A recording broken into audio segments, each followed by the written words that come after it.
Hello दोस्त, नमस्कार आप सभी लोगों का।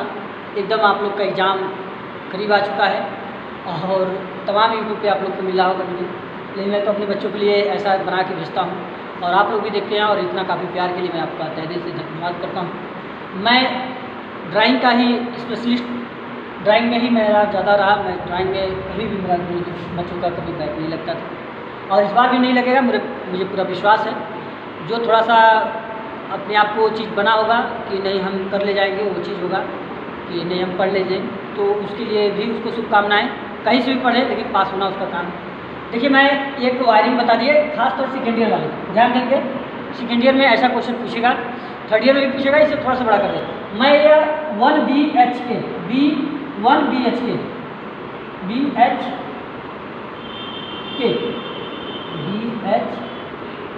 मतलब 1 BHK का मतलब कई लोग नहीं समझा पाते हैं, मैं इसी बता देता हूँ।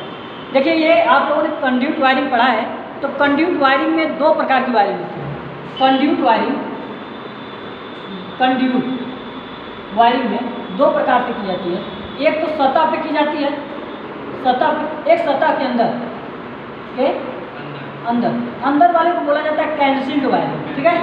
उसी को थोड़ा क्वेश्चन दे रहे हैं, जो क्वेश्चन ये क्वेश्चन अभी आपको बोल दे रहे हैं, जो भी लिखवाए हैं इन लोगों को। आपका क्वेश्चन दिया है कि एक 1 BHK सतह वायरिंग की जानी है। जो चित्र में पहले से ही आपको चित्र बना के दिया है, उसमें बताएगा क्या क्या दिया है। चित्र में दिखाया गया है जिसे 250 वोल्ट 50 हर्ट्ज की सप्लाई दी गई है, जिसका योजना चित्र, एकल लाइन डायग्राम और एस्टिमेटिंग कॉस्टिंग के बारे में बताना है। जो कि एक BHK मतलब एक बेडरूम होगा, एक हॉल होगा और एक आपका किचन होगा। इतनी बात समझ में आया। कई बार मुझे कई शिकायत मिला है कि आप बहुत फास्ट वीडियो में पढ़ाते हैं। तो मेरा मानना ये है कि मैं पढ़ाता नहीं हूँ।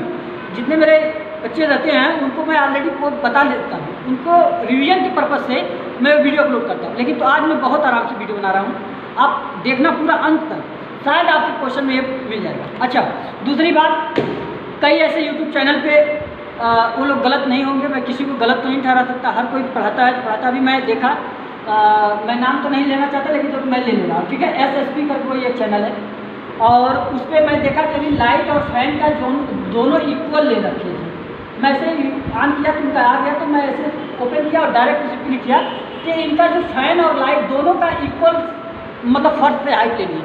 ऐसा नहीं होता है। ऐसा होता है कभी? नहीं होता। अगर दोनों अगर इक्वल ले लोगे तो ये बल्ब की रोशनी और फैन की चाल दोनों एक दूसरे को क्या करेगा, कट कर देगा ना, तो प्रकाश हमारे सतह पे पूरी तरह से नहीं पहुंच पाते। तो शायद ये मेरी बात, अगर मेरी वीडियो भी कभी क्लिक करके देखे और सुने तो शायद उनसे हो सकता है मिस्टेक भी हो गया होगा, तो इसको सुधार करेंगे। और बाकी जो बच्चे देख लिए होंगे उनका वीडियो, अगर मेरा वीडियो देखते हैं तो इनके सुधार करने का प्रयास करिएगा। यदि कोई दिक्कत होता है तो आप मेरे टेलीग्राम पर संपर्क करिए, वहाँ पर आपको मिल जाएगा, ठीक है। चलिए, थोड़ा लंबा वीडियो जरूर जाएगा ये, लेकिन ये वीडियो आपके लिए बहुत ही हेल्पफुल है। अब बात करते हैं पूर्वानुमान की। सबसे पहले हम क्या देखते हैं, पूर्वानुमान। अब इस पूर्वानुमान में पहला हम लिखते हैं कि वायरिंग लूप विधि से की जानी है। अगर वो क्वेश्चन में पूछ लिया है तब तो ठीक है, नहीं पूछा है तो आप लिखेंगे कि लूप विधि से करना है। हम भी एक एक चीज़ पे आपको आज बहुत बनाएंगे, आधी घंटा वीडियो चला जाएगा लेकिन बनाएंगे, ठीक है, क्योंकि ये मेरे लास्ट टॉपिक का वीडियो होगा, ठीक है। दूसरी चीज़, वायरिंग सतह पे की जानी है, स्थापित की जानी है। सही बात, मैंने बोला कि ये सतह पे होगी, ठीक है, सरफेस पे होगी। ट्यूबलाइट फर्स्ट से 2.5 मीटर पे होगी, ये बात ध्यान रखिएगा। और फैन जो है फर्स्ट से 2.55 पे होगी, ठीक। यदि नीचे हो जाता, जैसे मेरी कहने का मतलब ये है कि ये फैन की जो हाइट है फर्स्ट से नीचे हो गया, ट्यूबलाइट ऊपर हो गया, तो उसका प्रकाश पड़ेगा, यदि फैन नाचेगा तो प्रकाश कट करेगा, जिससे कि हमारा जो सतह पे पूरी तरह से प्रकाश नहीं आ पाएगा, ठीक है। अच्छा, डिस्ट्रीब्यूशन बोर्ड फर्स्ट से 1.5 मीटर। देखिए, कई बुक में अपना अलग अलग डाटा दे रखता है, नहीं मैं उनको भी गलत नहीं करता, क्योंकि कुछ बुक में ऐसा है इक्वल। लेकिन तो मैं पिछले 3-4 साल से इसी फील्ड में कार्य करता हूँ, तो मुझे पूरी तरह से मैं आपको सार्थक का, भारत भारती का और एशियन पब्लिकेशन का और भी ITI से लेकर तमाम बुकों को मैंने स्टडी किया और मेरा 3-4 साल का अनुभव से मैं बताता हूँ कैसे बनता है, ठीक है। इसलिए आप इस चीज़ को जब मैं लिख दूँ उसे आप गलत नहीं हटा सकता, चाहे वो इसी विथ प्रूफ भी दे सकता, ठीक है। दूसरा, स्विच बोर्ड आपकी 1.5 मीटर, ये मैंने पिछले वीडियो में मेरा देख लीजिए, जितना मैंने अपलोड किया है बस उससे ज़्यादा नहीं। दीवार की मोटाई जो कि आपका 0.3 मीटर होना चाहिए, जो दीवार की मोटाई होती है उसे आपका 0.3 मीटर मानना चाहिए। दरवाजे की चौड़ाई 1 मीटर, जब भी आपका कई रूम हो जाएगा तो वहाँ दरवाजे की चौड़ाई आपको मेंशन करना पड़ेगा, ठीक है। अब बात करते हैं दरवाजे के दाएं साइड 0.5 मीटर के छोर पर हमेशा स्विच बोर्ड को स्थापित करना होगा। मेन बोर्ड और डिस्ट्रीब्यूशन बोर्ड के बीच की दूरी हमेशा 0.5 मीटर होनी चाहिए। फर्श से छत की ऊंचाई, देखिए यदि क्वेश्चन में पढ़ा जो उसमें मेंशन नहीं किया था कि कितनी हाइट होगी, तो वो आप मानेंगे उस चीज़ को, आप 3.5 भी मान लीजिए या 4 मान लीजिए, ठीक है, नहीं तो मान लीजिए, ठीक। बस मेरा है कि आप लोग बढ़िया से इस बार निकल जाइए। खासतौर सेकेंड ईयर वालों को थोड़ा सा मुझे डर है इस बार, इसलिए मैं काफ़ी वीडियो अपलोड किया। मेरे पास बिल्कुल समय नहीं रहता, लेकिन फिर मैं आपको बना देता हूँ। अब भार की गणना करना, दूसरी पॉइंट पे कुल भार हुआ, धारा की गणना करना, fan, tubelight, socket, exhaust fan, ये सब आपने 3 ठो लगा है, 4 लगा है, ये 3 लगा है, 2 लगा। हमने उसमें मेंशन किया था, चित्र में पहले से ही लिख रखा था, उसी चीज़ को बताना, ठीक है। ये देखिए फैन जो आपका 60 वाट का होगा, ट्यूबलाइट जो कि आपकी 40 वाट का होगा, सॉकेट जो कि 100 वाट का होगा, एग्जॉस्ट फैन 125 वाट का। अब वो लोग बोलेंगे सर एग्जॉस्ट फैन जो कि और नहीं हो सकता है, वाटेज तो बढ़ता है, लेकिन मेरे भाई एग्जॉस्ट फैन जो होता है वो आवश्यकता के अनुसार लिया जाता है। यदि आपका मतलब उसमें 18 इंच आता है, 22 इंच आता है, 32 इंच आती है, तो इंच उसके अनुसार उसका वाट, लेकिन तो हम हमेशा मिनिमम मान के चलेंगे, ठीक है। टोटल पॉइंट आपका 8 हो गया, टोटल पॉइंट आपका कितना हो गया, सॉरी 11 हो गया। ये आपका टोटल वाट कितना हो गया, 765। तो कुल परिपथ की संख्या कितना लोग हैं, 2। इंडियन इलेक्ट्रिसिटी रूल 1956 के अनुसार एक परिपथ में 800 वाट से अधिक नहीं होना चाहिए और 10 पॉइंट से अधिक नहीं होना चाहिए। यदि दोनों में से कोई भी एक पॉइंट अधिक होता है तो उस समय परिपथ की संख्या 2 लेनी चाहिए, ठीक है, अलग लेनी। इसी बात धारा की गणना करना या टोटल पावर लिख देना या भाग देना, तो ये आपको मैं बता दूँ 3 आया।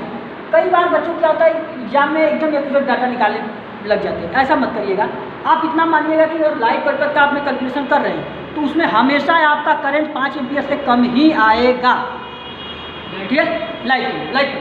अच्छा, कंडक्टर की साइज क्या लोगे फिर, अगर आप 1.5 mm स्क्वायर एल्युमिनियम कंडक्टर, उसमें कापर का यूज, कापर का ना करिए, एल्युमिनियम का करिए, जो रूल है उसी के अनुसार। ये नहीं घर पे हमने किया था तो ये बढ़िया होगा, 30 किलो नहीं लगाने का प्रयास ना करिएगा, ठीक है, उसके लिए अलग क्या करें। अगर ये आपका मेन बोर्ड से डिस्ट्रीब्यूशन बोर्ड के बीच की दूरी की अगर बात करेंगे 0.5 मीटर का वायर यूज किया जाएगा और ये आपका 2.5 mm का होगा। क्यों होगा, क्योंकि सारा लोड दोनों परिपथ का यहीं से जाना जाता है, ठीक है। और ये जो बोर्ड यूज किया जाएगा 500 वोल्ट का गेट का किया जाएगा, 15 एम्पियर की सॉकेट लगाए तो 15 एम्पियर की रेटिंग का होगा। अब बात करते हैं योजना चित्र, ठीक है। आइए अब योजना चित्र में अब थोड़ा सा इसमें देखिए ध्यानपूर्वक आप लोग ध्यान दीजिएगा मेरी बात को। यहाँ देखिए एक आपका ये क्या है, हॉल है, क्या है, हॉल है। ये क्या है आपका शयन कक्ष मतलब बेडरूम है, ठीक है, जिसको बोलते हैं शयन कक्ष। इसमें 2 फैन, 2 ट्यूबलाइट और 1 सॉकेट लगानी थी, इसको लगाया गया है, इसको मिटा दिया। ये चित्र में ऑलरेडी मैंने पहले ही दिया था, इसी वजह से मैं इसको बनाया। एक हमने क्या किया, एक डीबी बैठाया, कहाँ बैठाया, हॉल में, ठीक। माता ध्यान देना, सारी तुम काफ़ी दिन बाद आए हो इसलिए तुम केयरफुल करो, ठीक है। मुझे पता है कि यूट्यूब से देख लो कि बना लोगे, लेकिन तो वही है कि जो अभी टूटी फूटी गलतियाँ होती हैं वही सब करके आओगे, बाद में पछताओगे, तो इसलिए नहीं। मुझे मालूम है ऑनलाइन और ऑफलाइन में बहुत अंतर होता है, मैं पिछले 4 साल से इसी फील्ड काम कर रहा हूँ, ठीक है। तो ऑनलाइन जो चीज़ बताया जा रहा है वो हो सकता है आपको 100% के साथ नहीं समझा जाए, क्योंकि मैं यहाँ वीडियो बना रहा हूँ, कितने लोग समझ में आएगा मुझे नहीं पता होगा। ऑफलाइन में आप लोग बैठते हैं, आप लोग को नहीं समझ में आता, आप लोग पूछ लेते हैं, ठीक है। या कोई बहुत ऐसे बच्चे होंगे जो फ़ोन से संपर्क करते हैं ये कि नहीं सर ये मुझे टॉपिक नहीं, तो उनको बाकायदा पूछ के समझाया जा सकता है, इसमें नहीं बताया जा सकता, ठीक है। चलिए अब दूसरी बात, इसमें जो डीबी है आपका डीबी बैठाया गया, मेन बोर्ड नहीं दिखाया जाता। यहाँ से हमने यहीं पे बीचों बीच एक स्विच बोर्ड बैठाया, SB1 का नाम दिया गया। इसी में देखिए 2 सॉकेट लगाया गया है, 2 सॉकेट, ये एक फैन एक ट्यूबलाइट। ये ट्यूबलाइट आपको यहीं पे, आपको लोग बोलेंगे सर आप देखिए सर्विस पे कर रहे हैं, तो भाई मेरी बात ये ध्यान रखिएगा कि ये आपका क्या होगा, आपका ये स्विच बोर्ड होगा। अब ये स्विच बोर्ड से जब आप आ रहे हैं ना तो ये 36 रन है, दीवार की जो ऊंचाई इसी पे ये आपका ट्यूबलाइट होगा, ठीक है। अगर बल्ब होता है तो आप ऐसे कर देते। अब इसके ऊपर फैन हमेशा, फैन तो भाई हमेशा छत के अंदर सीलिंग पे ही लगाओगे, चाहे अंडरग्राउंड पूछे चाहे कहीं पूछे, बोलो, ठीक। तो इसीलिए यहाँ पे लगाया गया। अब एक फैन ये चीज़ लगा, अब यहीं से एक स्विच बोर्ड उठाया गया, ये किचन के लिए दे दिया गया, ठीक है, किचन। अब किचन में सिर्फ एक ट्यूबलाइट है, एक एग्जॉस्ट फैन। एग्जॉस्ट फैन हमेशा कॉर्नर पे लगता है, कहाँ पे लगता है? कॉर्नर पे भाई, इसे बहुत ये दरवाजे से 0.5 मीटर पे हट पे हम लोग लगाएंगे ट्यूबलाइट। अब बात करते हैं सर, क्या डिस्ट्रीब्यूशन बोर्ड से इसके लिए सप्लाई जाएगा? बोलो, हैं? डिस्ट्रीब्यूशन से? क्यों स्विच बोर्ड से जाएगा? हाँ, क्योंकि इसके लिए परिपथ है अभी अलग नहीं। अगर इसमें 800 वाट और 10 पॉइंट से अधिक हो जाता तब DVC ले जाया जाता। लेकिन तो हम स्विच बोर्ड कोई भी लगा सकते हैं, कितना भी लगा सकते हैं। स्विच बोर्ड के लिए हमेशा स्विच बोर्ड से ही कनेक्शन होगा जब तक कि परिपथ कंप्लीट ना हो जाए, जब तक उस परिपथ में 800 वाट और 10 पॉइंट से अधिक न हो जाए। तो यहाँ से हम लोग लेकर गए और इसको हम लोग कनेक्शन कर दिए। अब देखिए यहाँ से कनेक्शन ले गए, इसको किए। अब इस दीवार की मोटाई 0.3 मीटर मान के रखा गया, जिसको होल्ड करके दिया गया, ठीक है। अब देखिए परिपथ 2 में हमने SB3, देखिए मैंने यहाँ पे लिख दिया परिपथ 1 में SB1 और SB2। परिपथ 2 में क्या है? SB3, ठीक है।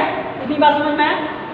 अब देखिए यहाँ से जब यहाँ पर पहुँचा है तो अब इसके लिए हमने आपने एक सॉकेट लगाया इस पर।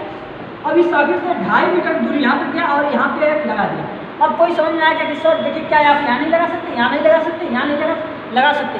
लेकिन मेरे कहने का मतलब है कि आप जिस रूम में लगाइए उसमें एक उसको देखने की सुंदरता भी होनी चाहिए, ठीक है। अब देखिए यहाँ पे जितना सामान इस पर लगाया गया उसी सामान इसको लगाया जाएगा। तो एक 3 मीटर इधर लगा के इसको ट्यूबलाइट बैठा के इस दीवार पर ट्यूबलाइट बैठाएगा। ये फैन आपको 2-2 मीटर पे करके फैन बैठाएगा। तो ये उसका रहा एक आपका योजना। इसमें किसी को दिक्कत? सर जी, हाँ हाँ, नहीं, ये जैसे आप ट्यूबलाइट जब भी स्थापित करेंगे तो एक ट्यूबलाइट की हाइट कितनी हो जाएगी? देखिए इसके अगर PhD करोगे मैं वो भी करा सकता हूँ। अब इसमें देखो, जब तुम इसमें कहोगे सर ये तो ट्यूबलाइट आपने इतना लगा दिया, लेकिन तो अभी आपने ट्यूबलाइट की साइज बोला था यहाँ पे क्या बोलते हैं 2.5 मीटर पे।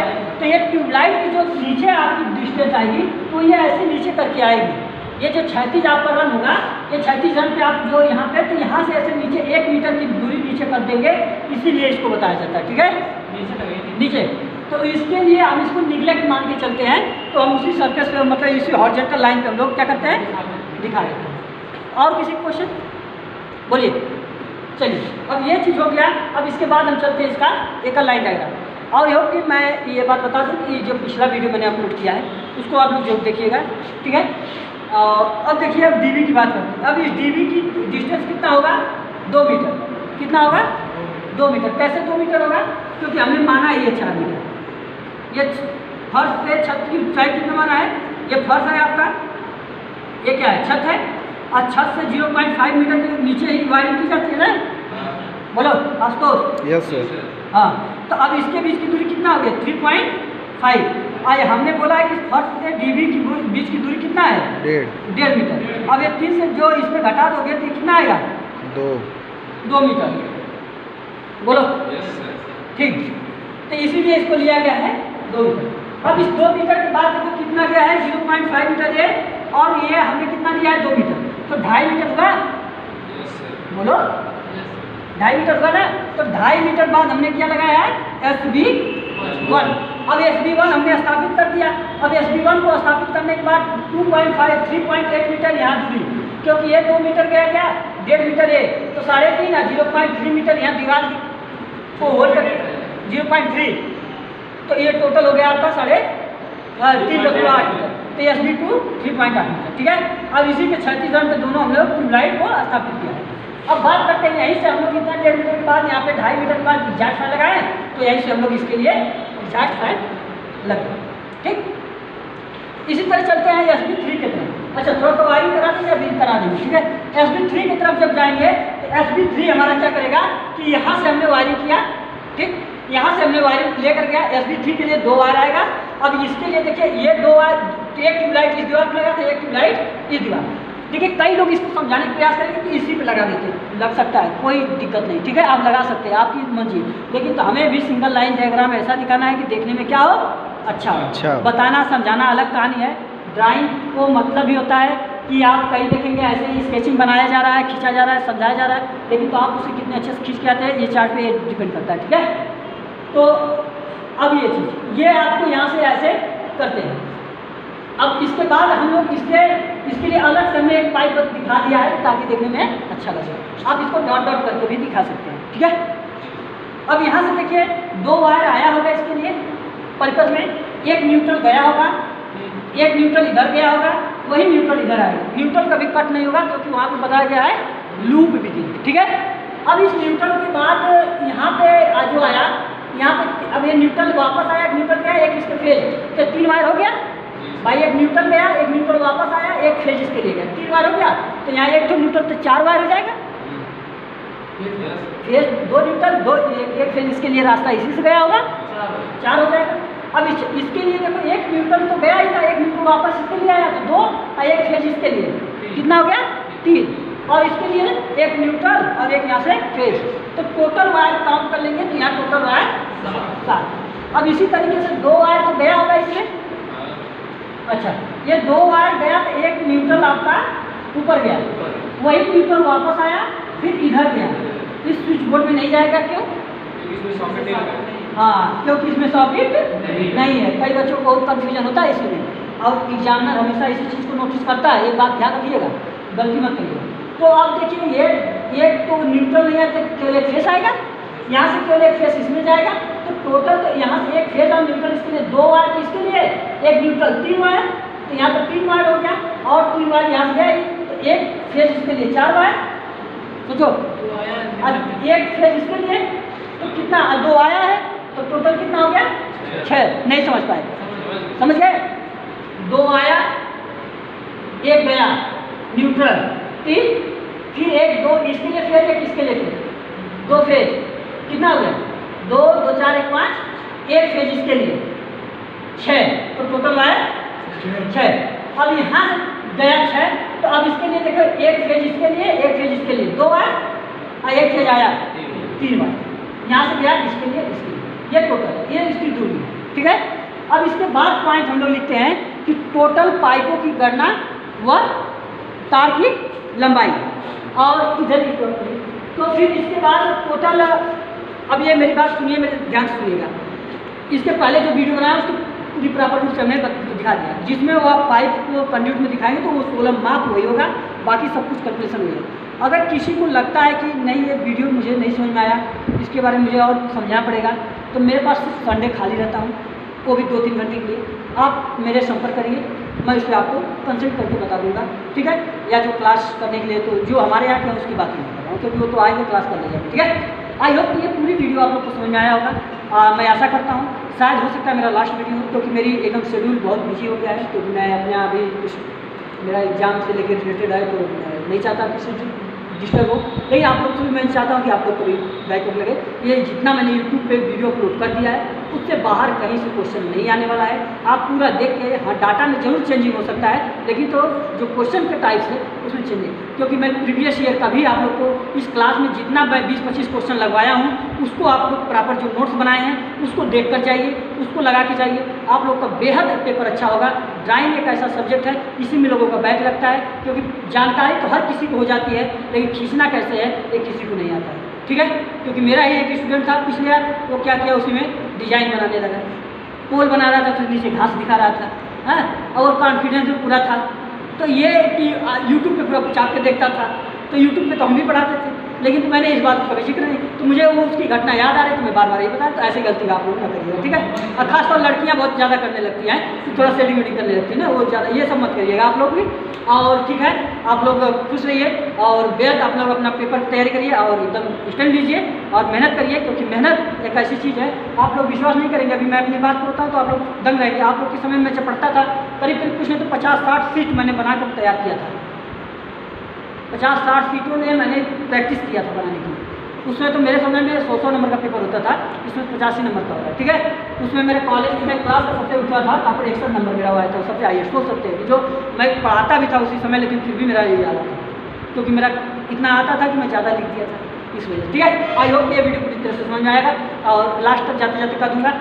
ठीक है, आपको अच्छा लगे तभी आप लाइक करिएगा, शेयर करिए, कमेंट कर दीजिए और कमेंट करके बताइएगा आपको कैसा लगा। ठीक है, तो चलिए ठीक है, अपना पेपर दीजिए।